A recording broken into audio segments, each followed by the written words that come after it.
I honestly don't get what WWE sees in Nia Jax, because holy crap, we need to talk about the problem with Nia Jax and her main roster run, and that's the fact that she now has a reputation of becoming a very unsaved worker.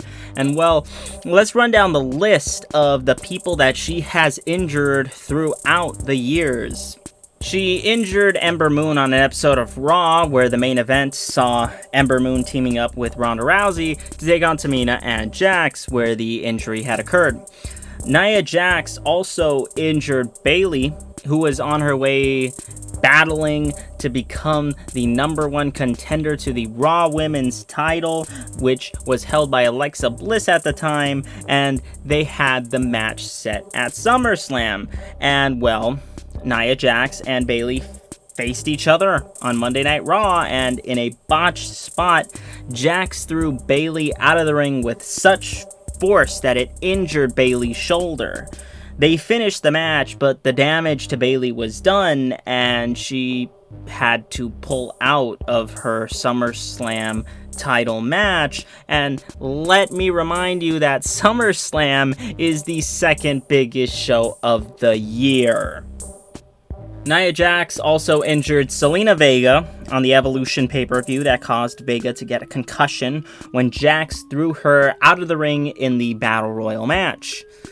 Jax also hurt Charlotte Flair on an episode of Raw, nearly dropping her on her head. And I'm surprised that WWE didn't give Nia Jax any heat for this, any at least real legitimate heat, by punishing her or something like that, because, well, we all know that WWE loves Charlotte Flair, as they are inseparable. WWE and Charlotte Flair, god damn it, WWE loves Charlotte Flair. And now we get to perhaps the biggest injury that Nia Jax has ever caused, not in terms of scale, but in terms of what it cost us. And that was Becky Lynch's nose being broken by Nia Jax, and it came at the absolute worst time, because Becky Lynch was just red hot, and she was starting to become the man, and she was going to headline Survivor Series against Ronda Rousey in one of the most hotly anticipated matches of all time. But we all know what happened. Nia Jax's reckless fist is what happened. Nia Jax also injured Kairi Sane not once, but twice. Both injuries took place on Raw, with the first one happening when Nia botched a buckle bomb, and you can even hear Kairi Sane yelling in protest of the spot before she gets thrown into the turnbuckle. And the second one happening at the most current tapings for Raw, happening when Nia Jax threw Kairi Sane head first into the ring steps, according to Fightful Select. They patched Sane up and they finished the match, but this kind of behavior is not okay whatsoever. Now, I understand that accidents happen in the ring, but these are not accidents. These are clear signs of a reckless worker.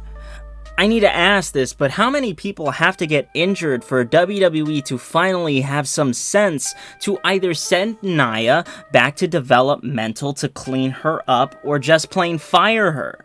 I also get the argument that she's supposed to be this big giant, and giants are supposed to have a huge amount of power, and they need to be booked to look like that. But it should not come at the expense of other talents' physical well-being. Look at Andre the Giant. He was the biggest big man to have ever wrestled in the sport of professional wrestling, and he was booked to look like that. And he was booked to look like he had tremendous power and strength, yet he rarely ever injured anyone in the ring.